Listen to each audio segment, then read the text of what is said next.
안녕하세요. 사연에 빠지다의 DJ 이민영입니다. 오늘 사연자님은 간신히 잡고 있던 이성의 끈을 놓아버리고 나니 차라리 마음이 편하다는데요. 과연 어떤 사연인지 들어보시겠습니다. 오늘도 두 가지 사연 준비되어 있는데요. 끝까지 들어주실 거죠? 그럼 오늘의 사연 바로 시작할게요. 안녕하세요. 저는 40대 초반 남자입니다. 저는 결혼한 지 이제 3년 된 유부남이에요. 저와 아내 사이에는 이제 돌도 안 된 아들이 하나 있습니다. 사실 저는 아이를 낳고 싶지 않았어요. 아내와 결혼하기는 했지만 아내와 결혼해 사는 2년 동안 과연 우리가 아이를 낳고도 잘 살 수 있을까 걱정됐거든요. 아내와 저는 하나부터 열까지 맞는 게 하나도 없었어요. 입맛, 취미, 취향 등 어느 것 하나 비슷한 게 없었습니다. 사실 저와 아내는 연애로 만난 건 아니고 소개로 만났습니다.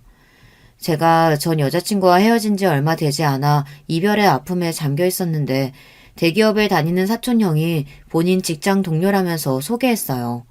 얼굴도 예쁜데 집안도 좋고 성격도 시원시원하다고요. 전 여자친구와 헤어진 지 얼마 되지 않아 사실 저는 여자를 만날 생각이 전혀 없었는데 아버지의 성화에 어쩔 수 없이 소개를 받았습니다.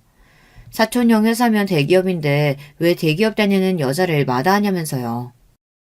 요즘 세상에 대기업 다니는 여자라고 하면 두 팔 벌려 환영을 해야지. 네가 뭔데 싫다고 튕기냐 튕기기를. 아버지 때문에 여자친구랑 헤어진 지 얼마 되지도 않았는데 갑자기 무슨 소개팅이에요. 소개팅 이야기가 처음 나왔을 때 저는 다른 사람도 아니고 아버지께서 저에게 소개팅을 하라고 강요한다는 게 이해가 되질 않았습니다. 제가 전 여자친구와 헤어진 건 아버지 때문이었거든요. 아버지께서 전 여자친구를 반대하시는 바람에 3년이나 만난 여자친구랑 헤어졌어요.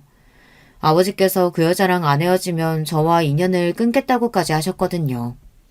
남들이 들으면 아버지가 헤어지란다고 다 큰 성인이 여자친구랑 헤어지냐고 하겠지만 저에게는 그럴 만한 사정이 있었습니다.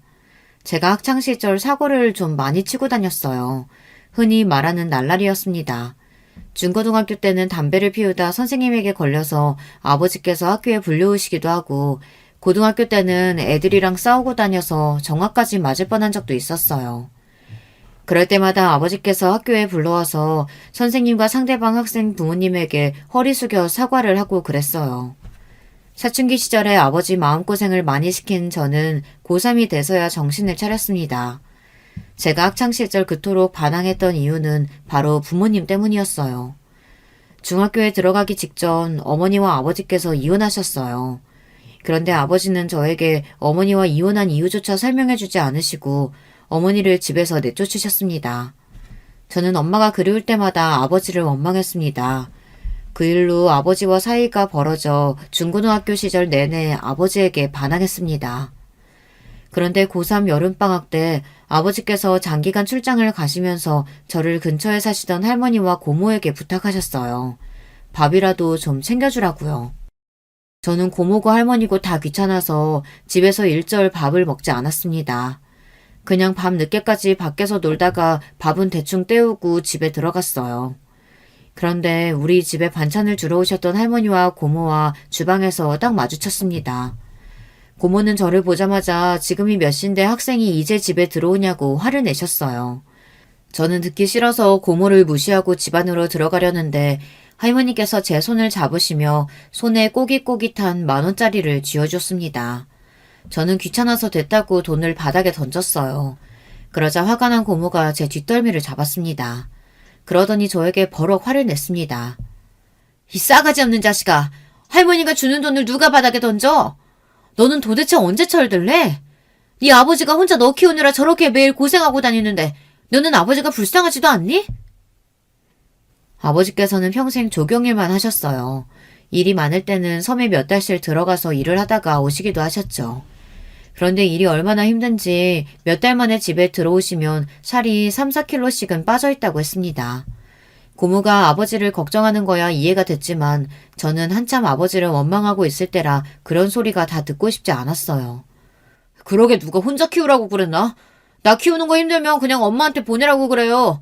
나는 엄마랑 사는 게 더 좋으니까. 그 순간 놀라운 일이 벌어졌어요. 할머니께서 갑자기 눈물을 쏟으며 흐느끼셨습니다. 그 모습에 화가 난 고모가 제 등을 찰싹 때렸습니다. 그러고는 생각지도 못한 말을 하셨어요. 네 아빠가 너한테는 하도 이야기하지 말라고 해서 나도 웬만하면 비밀 지켜주려고 했는데 도저히 안 되겠다. 네 엄마 남자랑 바람나서 집 나간 거야. 네 아빠가 내쫓은 거 아니라고. 저는 순간 고모가 거짓말을 한다고 생각했어요. 그래서 고모한테 거짓말 말라고 소리쳤습니다. 나도 거짓말이었으면 좋겠다. 네 엄마 내가 말을 안 해서 그렇지? 원래 꼬리가 100개 달린 불려우야. 미용실 하면서 얼마나 이 남자 저 남자 다 껄떡거리고 다녔는지 이 동네 사람들은 다 알아. 그렇게 여우짓 하고 다니더니만 결국은 유부남이랑 눈 맞아서 집까지 나간 거라고. 아버지가 항상 외지에 나가 일을 하다 보니 엄마는 혼자 미용실을 운영하시면서 저를 키웠어요. 그러다 보니 동네 사람들이 괜한 말을 만들었을 수도 있겠다 싶었죠. 저는 고모의 말을 끝까지 믿고 싶지 않았습니다. 그런데 고모가 저에게 못 믿겠으면 과수원 숙희 아줌마한테 물어보라더군요. 어머니가 바람 피운 상대가 숙희 아줌마 남동생이래요. 서울에서 내려온 남자였는데 인물이 아주 좋았답니다. 매일 그 남자가 미용실에 드나들더니만 결국은 둘이 눈이 맞아 도망간 거라고요. 저는 순간 고모 말에 너무 놀라 어안이 벙벙했습니다. 그러고는 아직도 흐느끼고 있는 할머니에게 물었어요. 고모 말이 사실이냐고요. 그러자 할머니도 천천히 고개를 끄덕이시더군요. 저는 정말로 몰랐어요. 엄마가 그런 여자였는지요. 그러니까 네 아빠 불쌍한지 알고 정신 똑바로 차리고 살아. 너라도 멀쩡하게 살아야 네 아빠도 마음 편하게 살지. 그제야 왜 아버지가 저에게 어머니를 쫓아냈다고 했는지 조금 알겠더군요. 아버지는 아들인 제가 바람난 어머니에게 버림받았다고 생각하며 어머니를 원망하며 살게 하고 싶지는 않으셨던 것 같아요. 차라리 아버지를 원망하며 사는 게 낫다 싶으셨나 봅니다. 그날 밤 저는 할머니가 만들어주신 반찬에 밥을 먹으며 혼자 펑펑 울었습니다. 아버지에게 너무 죄송해서요. 어머니는 고작 남자 하나 때문에 저를 버렸지만 아버지는 그 힘든 와중에 또 제 생각만 하셨잖아요. 더군다나 어머니께서 집을 나가면서 아버지가 차려준 미용실 보증금까지 가지고 날랐답니다. 거기다가 동네 사람들에게 빌린 돈도 있었는데 그것도 하나도 안 갚고 사라져서 빚쟁이들이 아버지에게 찾아왔답니다. 그 돈도 아버지께서 다 갚아줬대요. 고모와 할머니는 혼자 있을 제가 걱정됐는지 아버지가 돌아올 때까지 저와 함께 있어주셨어요. 내가 그년이 진 빚을 왜 오빠가 갚아주냐고 갚아주지 말라고 그렇게 말렸는데 네 아버지 말이 너 생각해서 다 갚는단다. 그 빚 안 갚으면 사람들이 너한테까지 손가락질한다고. 저는 고모 말을 듣는 내내 속상해서 아무 말도 할 수가 없었습니다. 어머니 때문에 상처를 받은 건 아버지도 마찬가지라 힘드셨을 텐데 전혀 내색 안 하시고 저를 키우며 먹고 살 걱정까지 하시면서 사셨으니 대단하다 싶었어요. 저는 그날 이후 달라졌습니다. 고모 말처럼 정신을 바짝 차리고 살았어요. 그리고 아버지 말을 무조건 잘 들었습니다. 아버지께서 공부해서 대학에 가라고 하셔서 반년 미친 듯 공부해 대학에 진학했어요.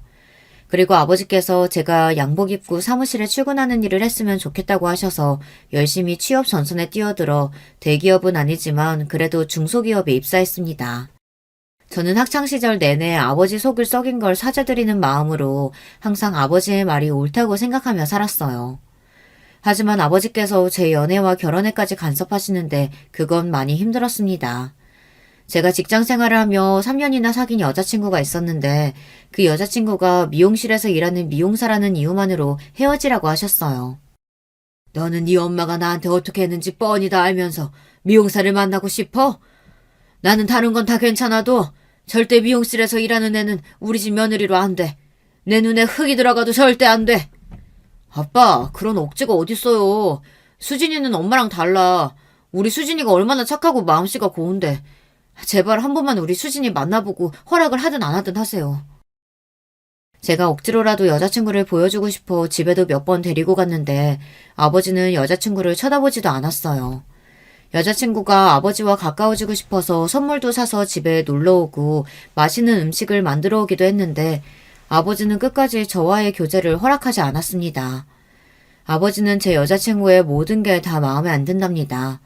제 여자친구가 한부모 가정에서 자란 것도 싫고 예쁘고 싹싹한 것까지 다 싫답니다. 여자가 인물 좋고 싹싹해봐야 나가서 딴짓이나 하고 다니지. 결혼할 여자는 무조건 똑똑하고 집안도 좋고 겉과 속이 같은 애여야 해. 집안이 탄탄한 집에서 자라야 가정교육 잘 받아서 허튼 짓을 안 하지. 예전에는 몰랐는데 아무래도 어머니에게 받은 상처가 아버지에게는 아직 남아있는지 아버지는 여자에 대한 트라우마가 있는 것 같았어요. 어머니께서 어릴 때 부모에게 버려져서 고아로 자랐거든요. 아버지는 툭하면 어머니가 부모 없이 자라 가정교육을 제대로 못 받아 그렇게 지조 없이 산 거라고 했습니다. 그리고 아버지께서 저에게 귀에 못이 박히게 하신 말씀이 있어요. 남자가 여자에게 당하지 않으려면 마음에 현혹되면 안 되고 똑똑하고 집안 좋은 여자를 만나야 한다고 했어요. 저는 결국 3년이나 만난 여자친구와 헤어져야 했습니다. 저는 결혼하지 못하더라도 여자친구와 헤어지고 싶지는 않았지만 더 만남을 이어갈 수가 없었어요. 저는 아버지 모르게라도 여자친구를 더 만나고 싶다고 했지만 여자친구가 더는 저와 못 만나겠다고 했어요. 나도 우리 엄마한테는 귀한 자식인데 아버님한테 자꾸 한부모 가정이라고 나더러 가정교육 못 받았다고 하시는 것도 서럽고 내 직업이 미용사라 마음에 안 드신다고 하는 것도 너무 힘들어. 나도 자존심이라는 게 있는데 더는 자기랑 못 만나겠어. 아마 제가 여자친구라도 저 같은 남자랑은 헤어지자고 했을 거예요. 제가 대단히 잘났거나 우리 집안이 대단하지도 않은데 말도 안 되는 소리를 하며 교제 자체를 반대하니 자존심이 상하는 게 당연하겠죠. 할 수 없이 저는 여자친구를 보내줘야 했습니다. 아버지는 저와 여자친구를 헤어지게 한 장본인이면서 저에게 소개팅하라고 강요하신 거예요. 대기업 다니는 사촌 형이 소개했으면 무조건 믿을 만한 사람이라고 잘해보라고 하셨죠. 그런데 저도 저인 게 속으로는 분명 소개팅이 내키지 않으면서 아버지가 시키시니 도저히 끝까지 거절할 수가 없었어요. 저는 지금까지도 믿기지 않지만 그 당시에 사촌형이 소개한 여자와 소개팅을 하고 결혼까지 했습니다. 결혼이라는 게 참 이상하더군요. 양가에서 정신없이 몰아붙이니 어느새 저는 결혼식장에 들어가고 있었어요. 아내는 사촌형 말대로 얼굴도 예쁘고 능력도 있고 성격도 시원시원했어요. 아내는 부잣집 외동딸이었습니다. 장인어른이 사업을 하셔서 자수성가하신 분이에요. 본인만의 철학이 확고하신 분이셨죠. 사실 소개팅하고 얼마 되지 않아 아내가 먼저 저에게 사귀자고 했어요. 저에게 첫눈에 반했다고요. 저는 아내의 솔직하고 당당한 성격이 좋아서 그러자고 했습니다. 그런데 아내는 사귀자마자 곧바로 자기 부모님께 저를 소개했습니다. 장인 장모님께서 제가 마음에 들지 않는다는 티를 팍팍 내셨거든요. 사실 그럴 만도 했죠. 아내는 어릴 때부터 경제적으로 유복하게 자랐고 직장도 대기업에 다니고 있었으니까요. 반면에 저는 집안도 보통인데다가 대학도 전문대고 직장도 아내보다 작은 회사에 다니고 있었으니 내세울 만한 게 없기는 했습니다. 사실 자네 조건만 들었을 때는 영 마음에 안 들어서 소개 안 받는다 그랬네. 근데 어쩌겠나. 하나뿐인 내 딸이 자네 아니면 결혼을 안 한다는데. 아무리 촌 출신이라고 해도 그렇지. 이왕 서울에 올라온 거 공부 좀 더 해서 4년제라도 나왔으면 좀 좋아. 그래야 너희 아빠 회사에라도 낙하산으로 넣어주지. 저는 마치 드라마 속에 들어와 있는 것 같았습니다. 재벌집 사위 면접이라도 보는 줄 알았어요. 그리고 그 순간 전 여자친구의 마음이 단번에 이해가 됐습니다. 전 여자친구가 우리 아버지를 만날 때마다 얼마나 힘들었을지를 생각하니 다시 또 미안하고 마음이 좋지 않았어요. 제가 많이 부족하지만 그래도 조금만 너그러운 마음으로 지켜봐 주시면 앞으로 더 믿음직한 모습 보여드리겠습니다. 저는 애써 좋은 말로 포장해서 제 자존심을 지켰습니다. 그리고 바로 반년 뒤에 결혼했어요. 이런 말하면 아내는 당연히 서운하겠지만 당시에 저는 아내가 아니었어도 결혼했을 거예요. 이미 제가 좋아하던 여자친구와는 헤어진 상태였으니 누구라도 상관없었어요.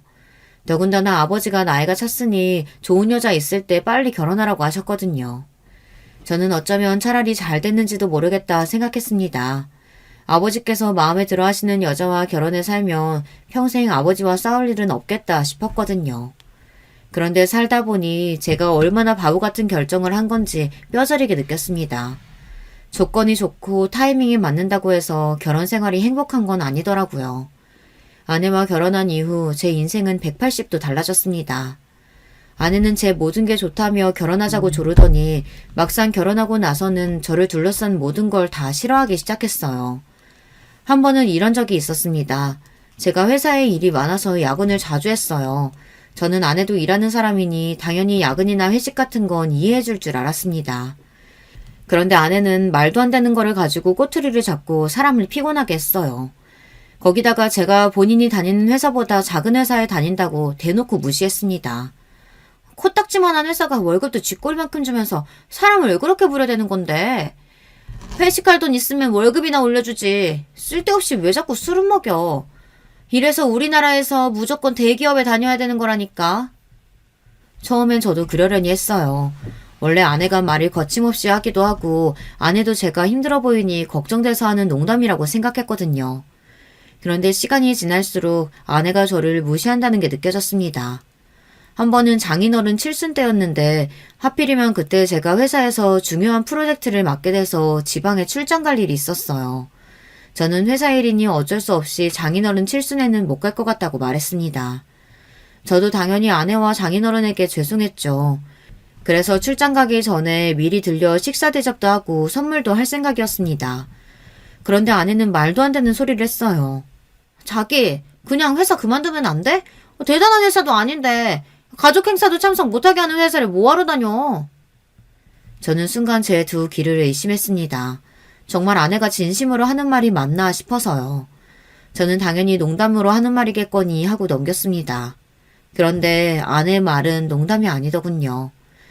제가 출장 가기 전에 장인어른께서 좋아하시는 술이랑 용돈을 챙겨 처가에 갔습니다. 그런데 장인어른도 아내와 똑같은 소리를 하셨어요. 자네는 구멍가게 같은 그런 회사를 꼭 다녀야겠나? 내가 자네 자존심 상할까봐 지금까지 말은 안 했는데 내 친구들 사위 중에 중소기업 다니는 사위는 자네밖에 없어. 내가 마음 같아서는 내 회사에 자리라도 하나 만들어주고 싶은데 자네가 내세울 만한 게 뭐가 있어야지 말이야. 괜히 자네 회사를 불러들였다가 직원들 사이에서 낙하산이 내 몸에 말이라도 나오면 나만 곤란해지네. 그러니까 할 수 없이 지켜보는 거지. 저는 아내와 장인어른이 저를 놀리려고 일부러 짠 줄 알았어요. 장인어른은 기다렸다는 듯 저에 대한 불만을 쏟아내셨습니다. 저는 뭐라고 대답할지 몰라 당황스러웠습니다. 저는 아내에게 도와달라는 듯 눈빛을 보냈어요. 그런데 아내는 당황한 제 얼굴을 보고도 모르는 척 자기 할 말만 했습니다. 아빠, 직원들이 뭐라고 하든 말든 자리 하나 만들어주면 안 돼? 이 사람 매일 몇 푼도 되지 않는 돈 벌겠다고 회사 눈치 보면서 다니는 거 나 도저히 못 봐주겠어. 제가 없는 자리도 아니고 버젓이 제가 있는데 아내는 할 말 못할 말 구분하지도 못하고 혼자 떠들었습니다. 저는 장인 장모님도 계신 자리니 꾹 참고 있었어요. 그런데 결국은 표정 관리가 되지 않아 아내에게 슬쩍 그만하라고 언지를 줬습니다. 그러자 아내가 제가 그만하라고 했다고 또 꼬투리를 잡고 늘어지더군요. 당신도 이제 자존심 좀 그만 부려. 당신은 아빠 말 듣고도 느끼는 게 없어? 당신도 조금 있으면 마흔인데 언제까지 그 코딱지만한 회사에서 대리 달고 있을 거야. 나도 친구들한테 말하기 창피하단 말이야. 저는 분명 장인어른 실순에 참석하지 못하는 게 죄송해서 미리 축하해드리고 싶은 마음에 간 거였습니다. 그런데 장인어른과 아내는 저에게 싫은 소리를 하려고 미리부터 준비하고 있었던 것 같더라고요. 이번 내 생일이 그냥 생일도 아니고 칠순이네. 회사 직원들에다가 내 친구들까지 다 오는 자리인데 하나뿐인 사위가 빠지면 되겠나? 자네가 빠지면 내 지인들이 뭐라고 하겠어? 아유, 생각만 해도 끔찍하네. 암튼 무슨 수를 써서든 그날은 꼭 오게. 자네 빠지면 나 정말 서운해할 거야. 저는 할 말이 없어 꿀먹은 벙어리 마냥 한마디도 못한 채 집에 돌아왔습니다. 그날 저녁 결혼하고 처음으로 아내와 대판 싸웠어요. 저는 장인어른 칠순날 어떻게 해야 하나 고민하느라 정신이 없었는데 아내는 저더러 장인어른 이야기하시는데 대답을 안 했다고 화를 내더라고요. 그냥 출장 안 가고 칠순날 온다고 하면 되지.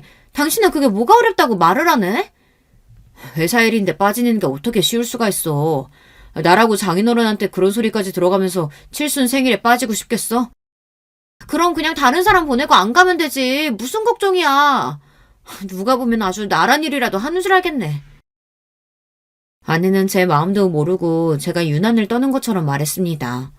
저는 날이 갈수록 더 말이 통하지 않는 아내 때문에 힘들 때가 한두 번이 아니었어요. 아내는 그 이후로도 저를 수시로 무시했어요. 명절 때도 본인은 명절 보너스에 선물에 식사권까지 회사에서 주는 혜택이 많은데 우리 회사는 떡값도 안 주고 꼴랑 필요도 없는 선물 세트 하나 준다고 비웃었죠. 그리고 하는 말이 더 기가 막힌 게 이런 건 우리 아버님이나 가져다 주라고 했어요. 아버님 돈 아깝다고 샴푸랑 치약도 아껴 쓰시는데 이거 갖다 드리면 엄청 좋아하시겠네. 아내는 아무 생각 없이 하는 말이겠지만 듣다 보면 은근 기분이 상했어요. 저도 아내가 하는 행동마다 일일이 지적하다 보면 항상 싸우게 되니 웬만한 건 참고 넘어갔습니다. 그런데 바보 같은 저에게도 절대 참을 수 없는 게 있었어요. 아버지가 계신 앞에서 저를 무시하거나 아버지를 만만하게 대하는 건 절대 그냥 넘어갈 수 없었죠. 그날은 장인어른 칠순날이었습니다. 저는 결국 출장을 다른 직원에게 부탁하고 장인어른 칠순에 갔습니다. 저희 아버지께서 장인어른 칠순에 오겠다고 하셔서 도무지 제가 빠질 수가 없었어요. 물론 장인어른이 몇 번씩이나 본인 칠순에 올 거냐고 확인 전화를 하기도 하셔서 제가 모르는 척 하고 있을 수가 없었죠. 그런데 그냥 빠질 걸 그랬습니다. 저는 처가 사람들과 아내의 행동에 기분이 상해서 몇 번이나 자리를 박차고 나올 뻔했어요. 시작은 사소한 질문에서 시작됐습니다. 장인어른 지인분이 저와 아내를 보고 결혼한 지 꽤 됐는데 왜 아직 아이를 갖지 않냐고 물었습니다. 저를 닮은 아들이면 잘생겨서 좋을 것 같다고요. 그러자 장인어른께서 나서서 굳이 하지 않아도 될 말을 하셨어요. 남자가 인물만 좋으면 뭐래? 우리 사이 닮으면 애가 머리도 영 나쁘고 변변치 않아서 뒤치다꺼리 하느라 내 딸만 고생할 텐데. 닮으려면 무조건 우리 집안을 닮아야지. 저희 아버지까지 계신 자리에서 집안까지 운운하며 이야기하시니 저는 절로 얼굴이 붉어졌습니다. 도저히 아버지 얼굴을 볼 낯이 없었어요. 그런데 아버지께서 그 말에 맞장구까지 치시더군요. 손주든 손녀든 무조건 우리 며느리 닮아야 하죠. 그래야 얼굴도 예쁘고 똑똑하고 얼마나 좋겠어요. 아버지 마음을 모를 리 없는 저는 속상해서 한숨이 절로 나왔습니다. 장인어른 칠순이 끝나고 바로 부산에 내려가신다는 아버지를 배웅하는데 저는 내내 마음이 좋지 않아 아버지에게 괜히 죄송하다고 했습니다. 그러자 아버지는 제 마음을 다 아신다는 듯 제 손을 잡았습니다. 오랜만에 서울 구경해서 너무 좋은데 뭐가 미안해. 아버지는 너만 잘 사면 그거로 됐어. 힘들어도 장인 장모한테 잘해. 아버지는 항상 저를 볼 때마다 처가에 잘하라는 소리만 하셨습니다. 저는 그 소리를 듣는 것도 싫었어요. 사실 아내는 저와 다르게 시댁이라고 신경 쓰는 게 하나도 없어요. 부산에 아버지랑 할머니가 계신데도 명절마다 아버지가 서울에서 멀다고 오지 말라고 하면 정말 안 가려고 했습니다. 제가 억지로 끌고 가야 1년에 한두 번 가는 게 다였습니다.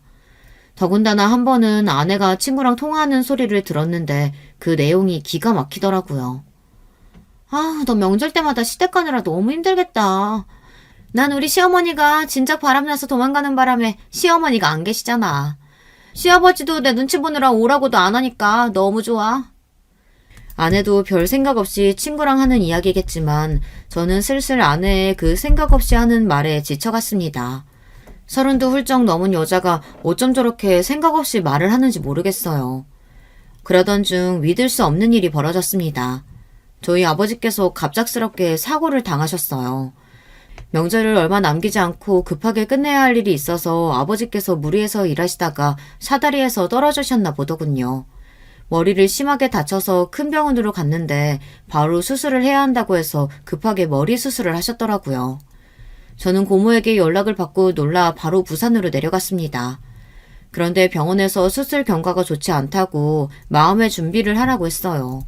저는 가슴이 철렁 내려앉는 것만 같았습니다. 저는 다행히 휴가 기간이라 아버지 곁에 있었어요. 아무래도 아버지께서 상황이 좋지 않으니 저는 아내에게 연락했습니다. 아내도 부산에 내려오는 게 좋을 것 같다고 했어요. 그런데 아내가 대뜸 하는 말이 어처구니가 없었어요. 설마 자기 잊은 거야? 내일 엄마 아빠랑 필리핀 골프 여행 가기로 했잖아. 오늘 저녁에는 올라와야지. 아내는 이 정도로 말귀를 못 알아듣는데 도무지 어떻게 대기업에 들어간 건지 모르겠어요. 우리 아버지 돌아가시게 생겼다는데 지금 여행이 문제야? 원래 병원에서는 다 그렇게 말해. 수술 끝나고 병원에 계시는데 뭐가 걱정이야. 순간 저는 아내가 혹시 사이코패스는 아닐까 진지하게 고민했습니다. 그러지 않고서야 이럴 수가 없어요. 저는 아내와 더는 대화하고 싶지 않아 휴가 동안 병원에 있을 거니까 그렇게 여행 가고 싶으면 너나 가라고 했습니다. 아내는 다음날 장인 장모님과 필리핀으로 골프 여행을 떠났습니다. 그리고 3일 후 아버지께서 돌아가셨어요. 저는 고모와 할머니와 함께 임종을 지키고 장례 절차를 밟았습니다. 그 사이에 할머니께서 2번이나 정신을 잃으시는 바람에 저는 너무 무서웠어요. 아버지께서 돌아가셨다는 게 믿기지도 않는 상황에서 할머니까지 어떻게 될까봐 걱정했습니다. 제가 가장 힘든 시간을 보내는 중 아내는 필리핀에서 즐겁게 보내다가 장례에 2일째가 돼서야 장례식장에 나타났습니다. 갑자기 들어오게 돼서 비행기표가 없어 어쩔 수 없었대요. 게다가 아내가 장례식장에 오자마자 처음으로 한 말이 너무 피곤하다는 말이었습니다. 아, 피곤해. 아버님은 어떻게 돌아가셔도 며느리 오랜만에 여행 갔는데 딱 그때 돌아가시냐? 저는 너무 지쳐서 화낼 힘도 없었어요. 아내라면 이제 지긋지긋했습니다. 제발 남은 이틀이라도 입 좀 다물고 있어. 안 그래도 힘든데 당신이 입만 벌리면 정말 돌아버리겠으니까. 어머, 당신 지금 나한테 입 다물라고 한 거야? 당신 이래서 감당되겠어? 나 임신했는데? 아내는 무슨 대단한 서프라이즈라도 하듯 아버지의 장례식장에서 본인 임신 사실을 발표했습니다. 정말 답이 없는 여자였어요. 저는 웃어야 할지 울어야 할지 가늠이 안 됐습니다. 그 정도로 혼란스러웠어요. 사실 저는 아내와의 사이에서 아이를 낳고 싶지 않았습니다. 아내와 언제라도 헤어질 수 있겠다는 생각을 항상 했거든요. 그런데 아버지가 떠나시면서도 저에게 참고 살라고 하고 싶으셨던 건지 선물을 주고 가셨습니다. 저는 지난날은 가슴에 묻고 아내와 아이를 키우며 한 번 더 잘해보자 마음을 굳게 먹었습니다. 아이가 태어나고서는 너무 정신없어서 도저히 딴 생각을 할 여유가 없었어요. 그날도 늦은 밤까지 일하느라 정신이 없었습니다. 그런데 그때가 밤 11시가 넘은 시간인데 갑자기 핸드폰이 울렸습니다. 저는 모르는 번호를 보고 받을까 말까 고민했는데 아무래도 기분이 이상해서 전화를 받았어요.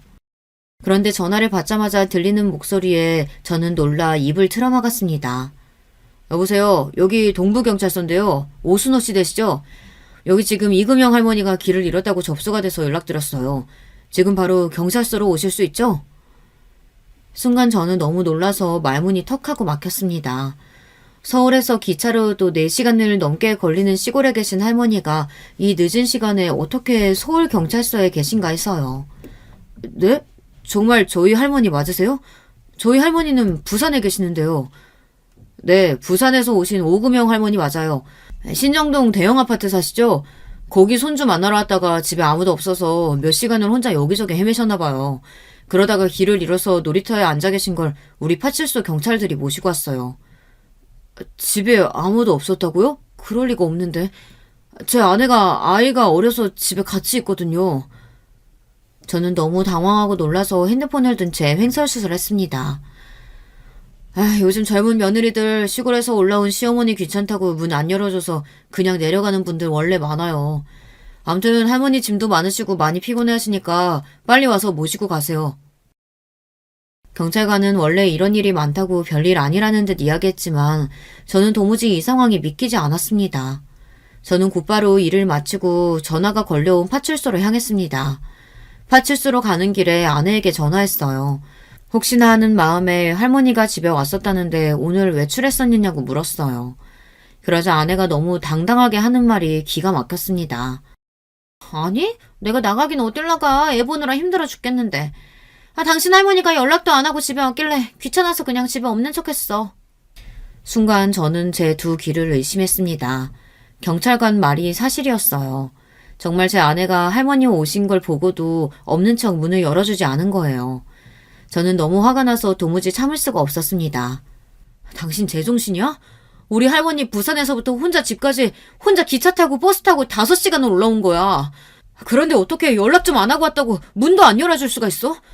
할머니 혼자 기다리다 지쳐서 여기저기 돌아다니시다 길 잃어서 지금 경찰서라잖아. 저는 혼자 문 앞에서 벌벌 떨었을 할머니를 생각하니 눈물이 왈칵했어요. 그런데도 아내는 사람이 맞기는 한 건지 뻔뻔한 소리를 해댔습니다. 끝까지 본인은 잘못이 없다네요. 그러니까 5시간이나 서울에 오는 동안 전화 한 통을 어떻게 안 하시냐고. 그리고 이 집은 엄연히 우리 집인데 내가 초대하지 않았는데 무턱대고 오신 분한테 무조건 문을 열어줘야 되는 거야? 난 도저히 이해가 안 되는데. 우리 할머니가 남이야? 초대받아야만 손주네 집 오게? 그리고 아무리 싫었어도 날씨가 이렇게 추운데 몇 시간을 할머니 혼자 복도에 계시게 놔둘 수가 있어? 당신이 그러고도 사람이야? 나야 사람 없는 줄 알면 당연히 그냥 돌아가실 줄 알았지. 거기서 계속 기다리실 줄 알았나? 아내는 당연히 할머니가 부산으로 돌아가실 줄 알고 애를 재우다가 그냥 같이 잠이 들었답니다. 그래서 할머니가 밖에 계신지 전혀 몰랐대요.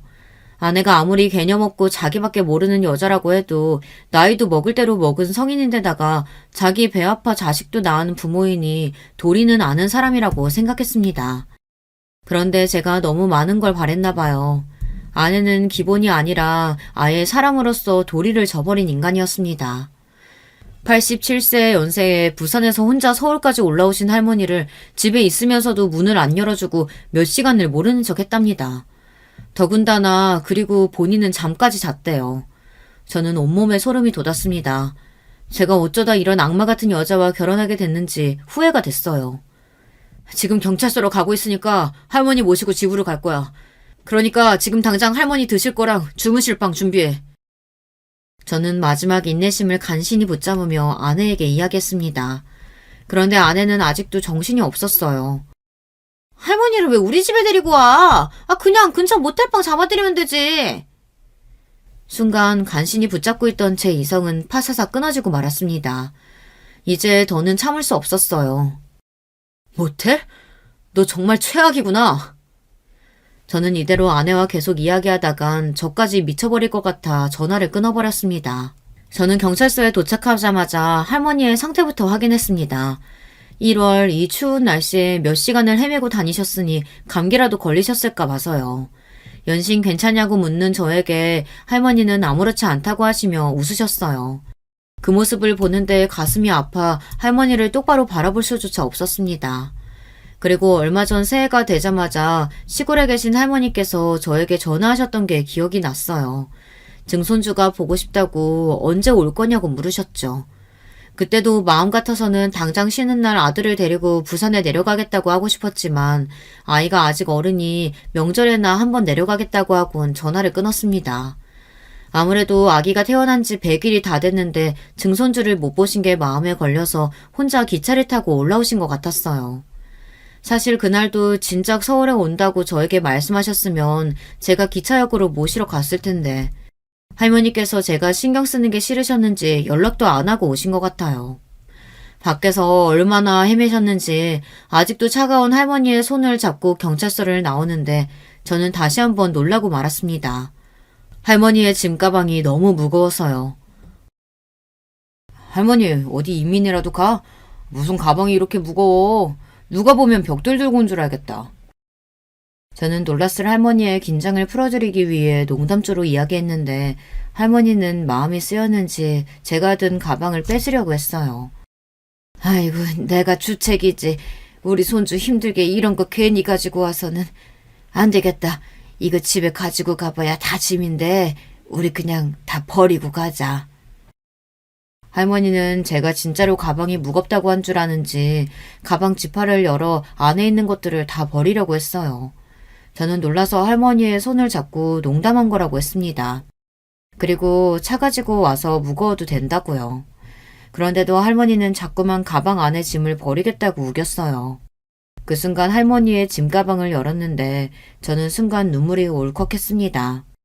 글쎄 가방 안에는 온통 제 아들과 아내에게 줄 선물뿐이었어요. 100일 떡을 잔뜩 해서 하나하나 포장한 박스와 출산한 아내를 위한 녹용을 상자째 가방에 넣고 왔더라고요. 그걸 보는데 저는 아내에게 더 화가 났습니다.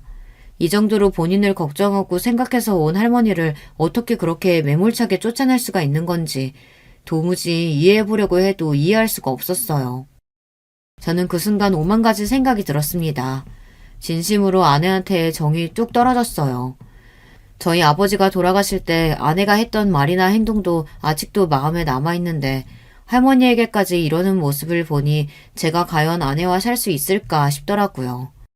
그리고 할머니를 모시고 집에 들어가자마자 저는 아내와 이혼하기로 굳게 마음먹었습니다. 글쎄 제가 음식도 준비해두고 이불도 준비하라고 했는데 아무것도 하지 않고 온 집에 불을 다 끄고 자고 있더라고요. 심지어 안방문까지 잠그고요. 저는 이제 화도 나질 않았습니다. 기가 막혀서 오히려 웃음이 났어요. 저는 애써 할머니가 걱정하실까봐 아내가 애를 재우고 있는 것 같다고 시간도 늦었으니 증손주는 내일 보고 먼저 좀 주무시라고 했습니다. 저는 작은 방에 할머니를 재워드리고 비상열쇠를 꺼내 안방 문을 열었습니다. 그리고 아내를 흔들어 깨웠어요. 저는 태어나서 그날처럼 화가 났던 순간이 없었습니다. 정말 마음 같아서는 아내도 짐짝처럼 들어서 문 밖으로 내쫓고 싶었어요. 너도 똑같이 당해보라고요. 하지만 저는 아내와 다른 사람이었습니다. 저는 제대로 된 가정교육을 받고 자란 사람이에요. 그렇게 막무가내로 무식한 여자와 똑같이 행동할 수는 없었죠. 일어나, 나랑 얘기 좀 해. 저는 최대한 이성을 놓지 않고 아내와 대화하려고 노력했습니다. 차분히 서로 이야기를 나눠보고 아내가 저에게 잘못했다고 다시는 그러지 않겠다고 인정하면 저도 용서해 주려고 했어요. 그런데 아내는 끝까지 제 한계를 시험했습니다. 자리에서 벌떡 일어난 아내는 저에게 자는 사람을 왜 깨우냐면서 화를 냈어요. 당신, 아까 내가 전화해서 했던 말 잊었어? 내가 할머니 모시고 오겠다고 했잖아. 근데 어떻게 아무 준비도 안 해놓고 들어가서 잘 수가 있어? 나는 할머니 집에 오는 거 싫다고 했잖아. 내가 시어머니도 아니고 왜 시할머니 시중까지 들어야 되는데. 내일 아침 밝자마자 바로 부산으로 내려가시라고 해. 당신 정말 해도 해도 너무한다. 할머니가 성치도 않은 몸으로 왜 서울까지 올라오셨는데. 증손주는 너무 보고 싶은데 당신이 전화해도 받지도 않으니까 백일떡이랑 당신 녹용 주겠다고 다 바리바리 싸들고 오신 거 아니야. 저는 다시 한번 할머니께서 들고 온 가방 안에 있던 떡과 녹용이 떠오르자 마음이 울컥했습니다. 저는 거실로 나가 할머니가 싸온 떡과 녹용을 아내에게도 보여줬어요. 이 무거운 걸 할머니께서 5시간을 걸려 서울까지 가지고 온 거라고요. 그런데 아내는 전혀 제 뜻을 이해하지 못했어요. 떡이랑 녹용이 뭐라고? 이딴 걸 주겠다고 다 늙은 노인네가 왜 괜히 서울까지 올라와선 집안에 분란을 만들어. 아, 지겨워 정말. 제 말에도 아내는 인상을 구기며 온갖 짜증을 다 부렸습니다. 그 모습을 보는데 순간 저는 간신히 붙들고 있었던 이성의 끈이 끊어지고 말았어요. 그리고 아버지께서 돌아가시기 직전에 제게 했던 말이 순간 떠올랐습니다. 네가 전에 만났던 수진이랑 결혼한다고 했을 때 반대한 게 얼마나 미안한 줄 몰라. 만약 네가 그때 수진이랑 결혼했으면 지금처럼 마음고생하면서 힘들게 살지는 않았을 텐데. 이 못난 아비가 집안만 보고 지금 니처럼 결혼하라고 강요해서 정말 미안하다. 앞으로는 네 못난 아버지 없는 세상에서 네 마음대로 살아라. 아버지는 돌아가시기 직전 지금까지 당신의 생각을 저에게 강요하며 살았다며 미안하다고 사과하셨어요. 그때는 아버지의 말이 무슨 소리인가 싶었는데 이제는 확실히 알았습니다. 아버지의 말씀이 맞았어요. 제가 지금의 아내와 결혼해서 아이까지 낳은 마당에 할 소리는 아니지만 만약 아내와 결혼하지 않았다면 지금보다 훨씬 더 행복하게 살았을 거예요. 아내와의 결혼 생활은 하루도 마음 편할 날이 없었거든요. 저는 머릿속으로는 많은 생각이 들었지만 이미 시간이 늦었으니 아내에게 들어가 자라고 했습니다. 저는 할머니와 자겠다고요. 제가 할머니와 자겠다는 것도 아내는 마음에 들지 않은 눈치였지만 저는 아내의 눈치를 보면서 살고 싶지 않았어요. 저는 아내를 떼어내기 위한 복수를 준비했습니다. 그리고 아내가 가장 무서워하는 방법을 생각해냈죠. 며칠 뒤 시사 고발하는 프로에 장인어른이 나왔습니다. 물론 장인어른 얼굴과 회사 이름은 모자이크 처리되어 방송됐지만 같은 업종에 있는 사람들은 충분히 알 수 있을 정도였죠. 제가 시아버지 회사를 방송에 고발했습니다. 최근 대기업의 오너의 갑질로 인한 사건 사고가 끊이질 않았었는데요. 과연 갑질이라는 게 대기업 오너에게만 해당되는 일일까요? 조사 결과 그렇지 않았습니다. 대기업 오너들이야 사생활 문제나 갑질 논란이 퍼지면 주가나 이미지 손상에 큰 타격을 주기 때문에 조심하는 분위기지만 중소기업들은 그렇지 않았습니다.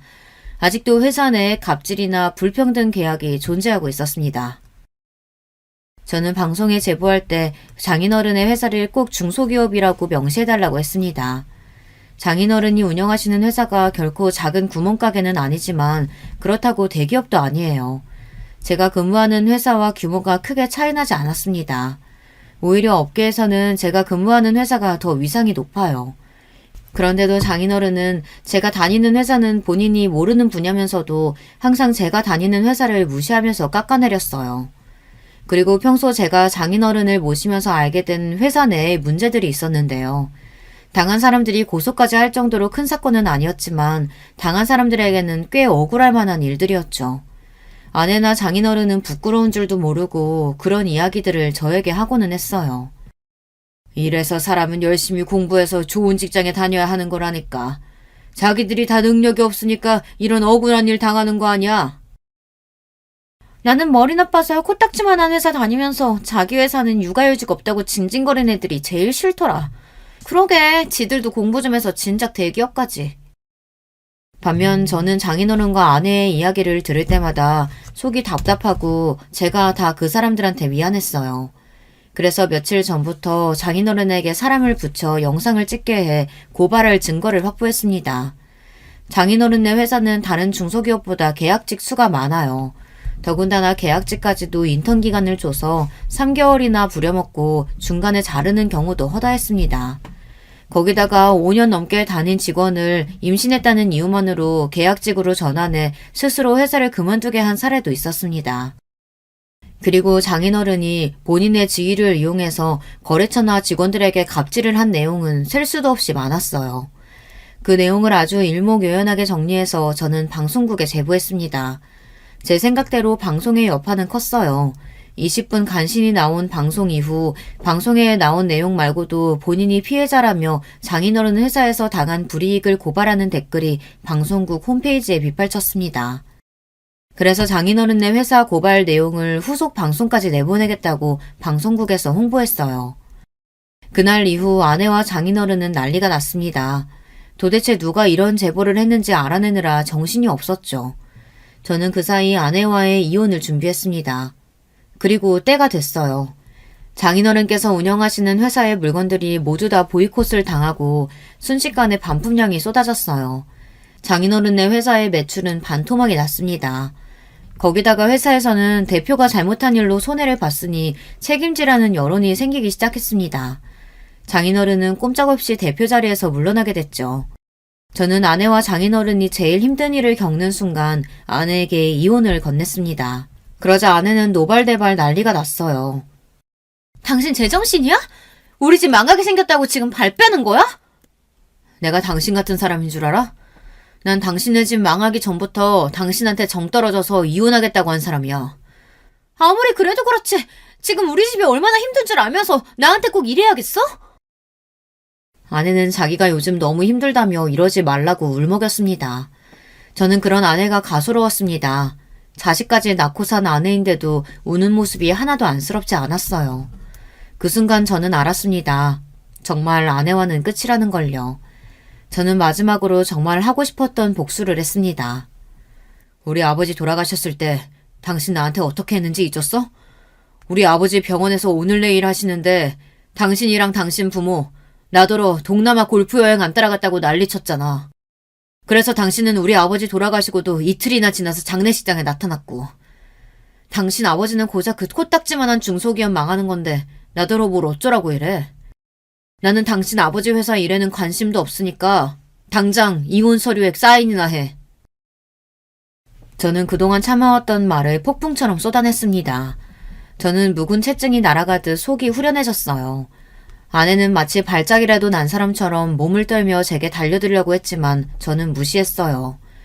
그러고는 집을 부동산에 내놓고 회사에 휴가를 내고 아들을 데리고 할머니가 계신 부산으로 내려왔습니다. 아내와 장인어른 장모님까지 하루에 수십 통씩 전화가 왔지만 저는 받지 않았습니다. 저는 경찰서에서 할머니를 모시고 집에 왔던 그날부터 이미 마음을 먹은 일이기 때문에 제 마음 정리는 이미 끝났어요. 저는 그 집 사람들과는 할 말이 없었습니다. 저는 아들을 안고 바닷가를 거닐며 하늘을 올려다보고 아버지를 향해 마음속으로 속삭였습니다. 아버지, 원망은 절대 안 하니까 걱정하지 마세요. 아버지 덕분에 아버지를 꼭 닮은 아들도 제게 생겼으니까요. 할머니는 걱정하지 마세요. 제가 잘 모실게요. 저는 아직 부산에 있습니다. 아직 서울의 집도 팔리지 않았고 이혼도 소송 중이거든요. 아내가 본인은 이혼하지 않겠다고 버티고 있어요. 하지만 저는 이미 마음을 정했기 때문에 당분간 부산에 있을 생각입니다. 제가 아내를 아는데 자존심이 강한 사람이 이혼하고 싶다고 저를 끝까지 잡을 리가 없어요. 분명 자기가 먼저 더러워서 이혼해준다 하며 합의 이혼할 거예요. 장인이나 장모도 마찬가지고요. 사실 저는 아들도 갑자기 엄마와 떨어졌으니 엄마를 찾고 울면 어쩌나 생각했는데 생각보다 아들은 엄마도 찾지 않고 할머니를 잘 따라 셋이 할머니의 집에서 잘 지내고 있습니다. 매일 아침에 눈만 뜨면 눈앞에 바다가 있으니 저도 가슴이 뻥 뚫리고 좋더라고요. 고모와 할머니는 서울에 집도 정리되고 이혼도 정리되면 차라리 부산에 내려오라고 하세요. 회사 관두고 정할 일 없으면 구무부가 하시는 횟집이 있는데 거기서 일해도 된다고요. 저는 오랜만에 가족들 품에서 편하게 지내고 있습니다. 앞으로 제가 어떻게 어디서 살게 될진 저도 모르겠지만 한 가지 확실한 건 하루라도 빨리 서울에 집이 팔려서 아내와 재산 분할이 끝나고 서류상으로도 깨끗하게 이혼남이 되는 겁니다.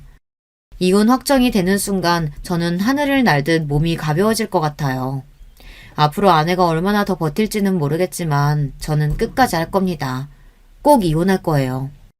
제 이야기를 끝까지 들어주셔서 감사합니다.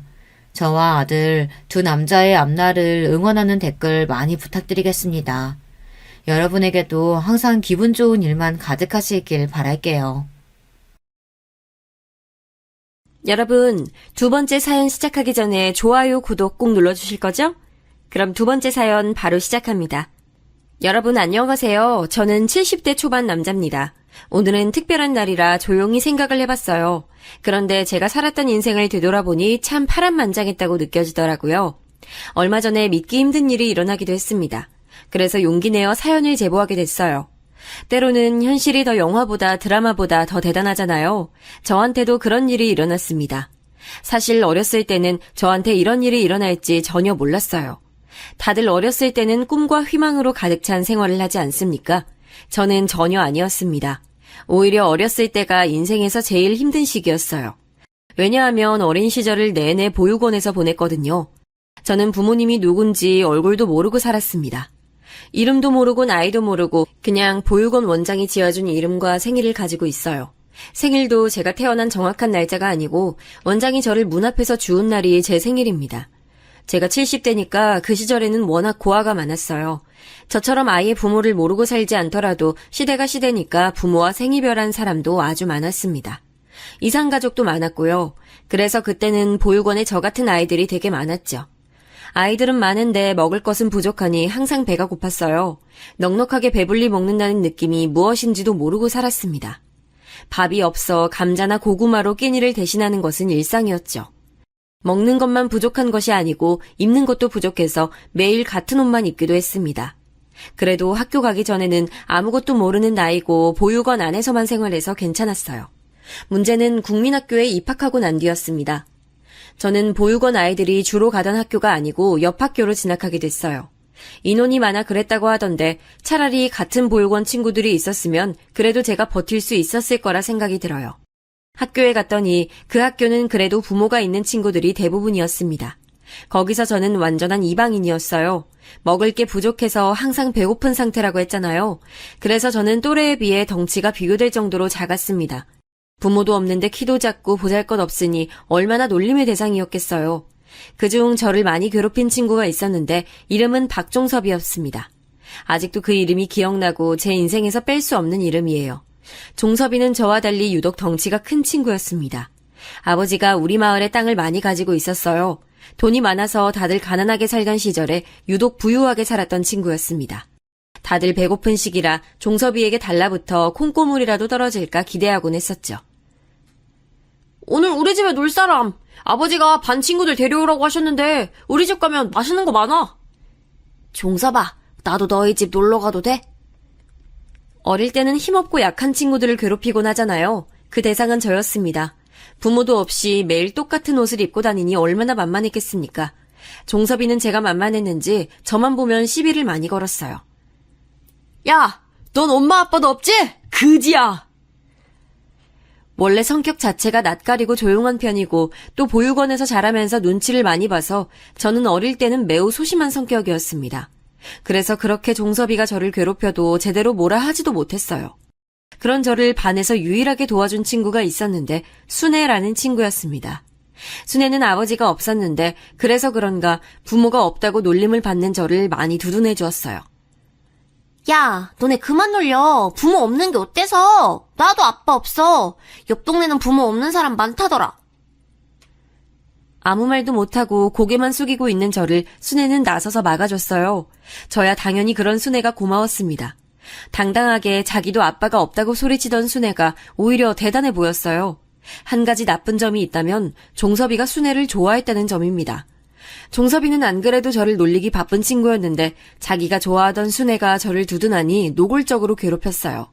그 당시 시기가 시기인 만큼 사실 다들 넉넉하게 살던 시절은 아니거든요.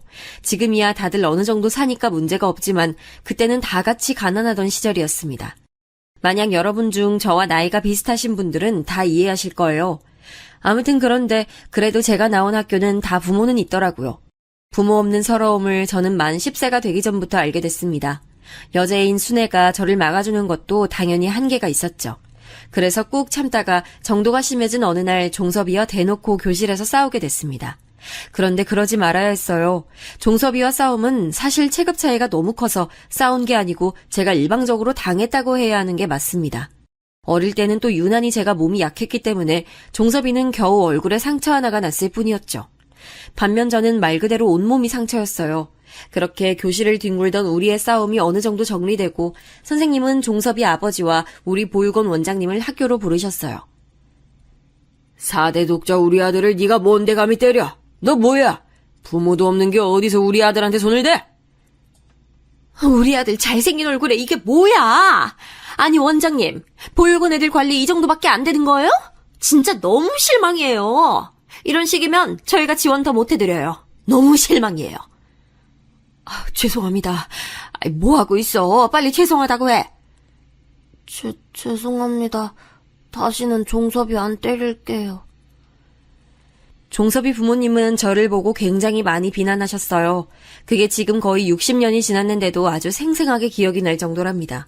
괴롭힌 것도 때린 것도 다 종섭이고 일방적으로 놀림을 당한 사람은 저예요.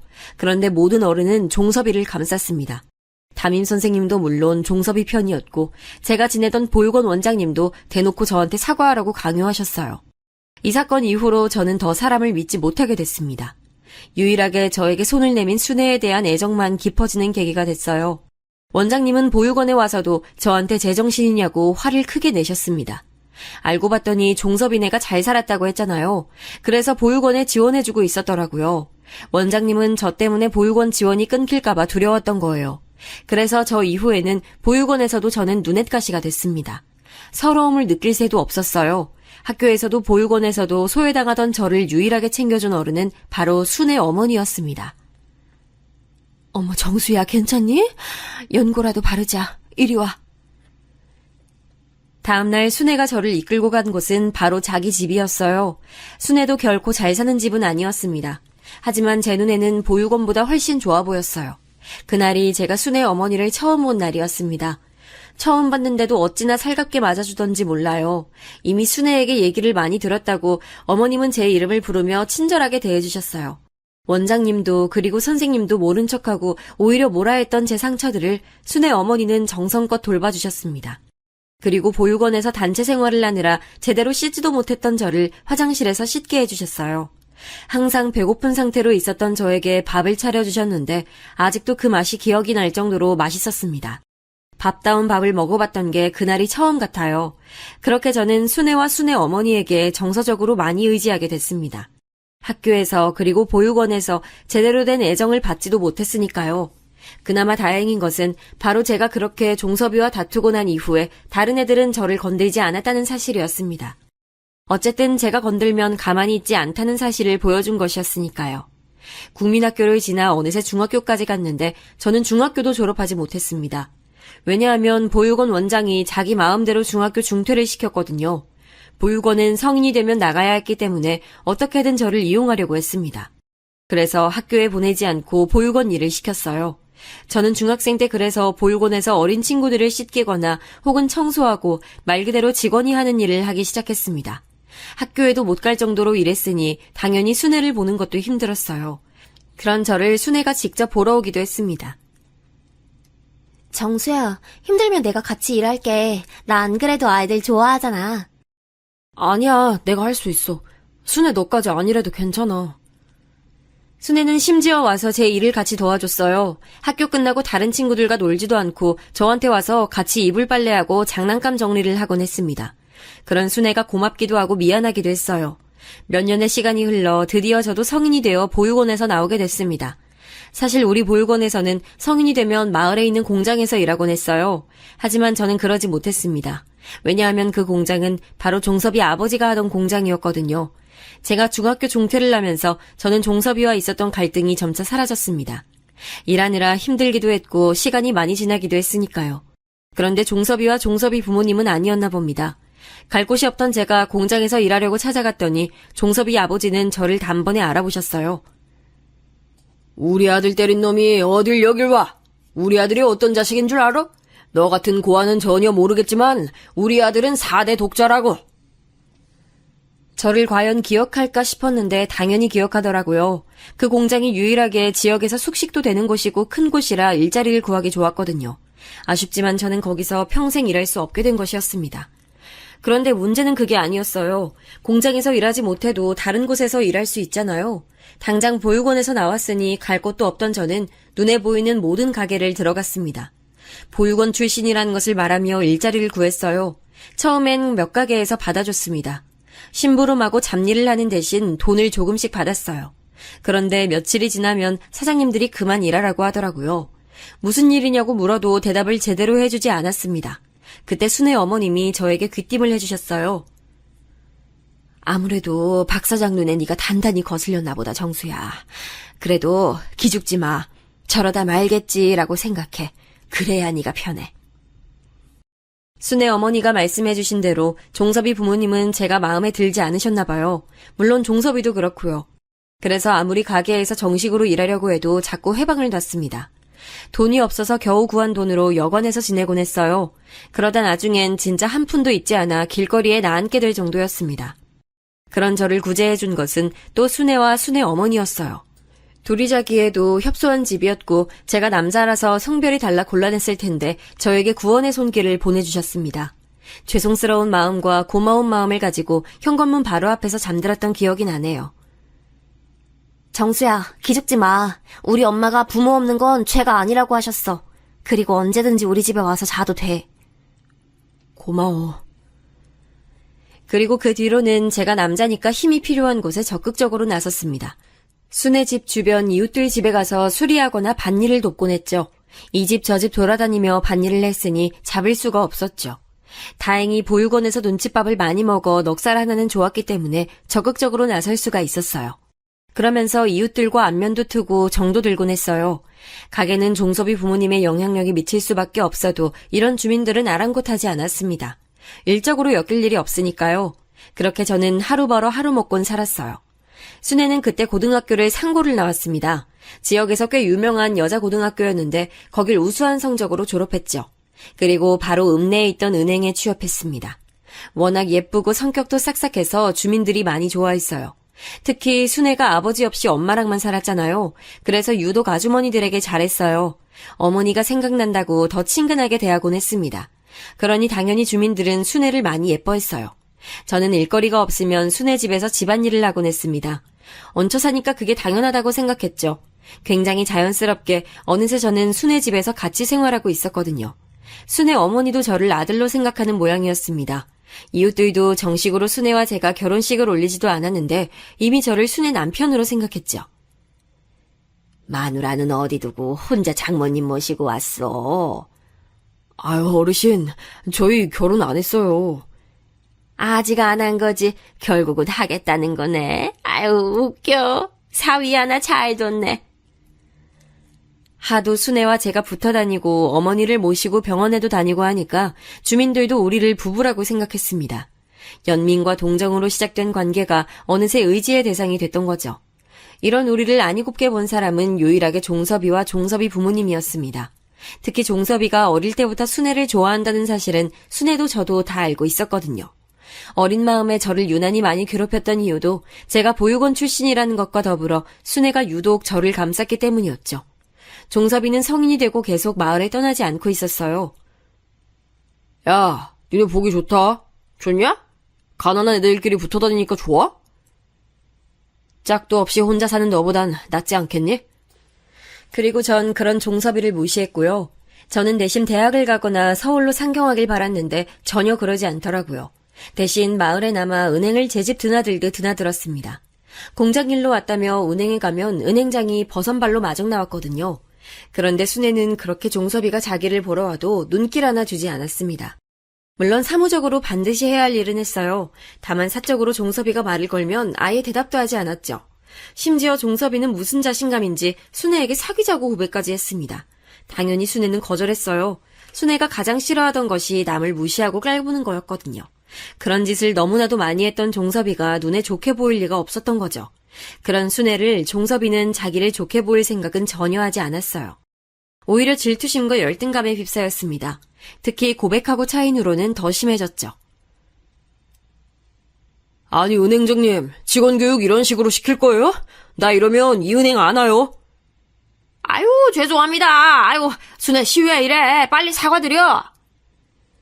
저는 일이 없을 때 은행 밖에서 순애를 종종 기다리곤 했습니다. 제가 밖에 있다는 것을 의식했는지 종섭이는 자기의 영향력을 많이 과시했어요. 저렇게 대놓고 자기 힘을 과시하면 순애가 더 안 좋게 보는데 종섭이는 그걸 모르는 것 같았습니다. 은행에 와서 괜히 시비를 걸고 하니 순애는 날이 갈수록 더 싫어했죠. 이때 가장 슬펐던 것은 바로 제가 할 수 있는 게 없다는 사실이었습니다. 돈도 없고 능력도 없고 잘난 부모도 없었으니까요. 현실을 아무리 부정하려 해도 제가 아무것도 가진 것이 전혀 없다는 것은 진실이었습니다. 그때 이제 저도 깨닫게 됐어요. 이대로는 안 되겠다 싶어서 제대로 일자리를 구해보려고 했습니다. 하지만 앞서 말했듯이 동네에서는 도저히 구할 수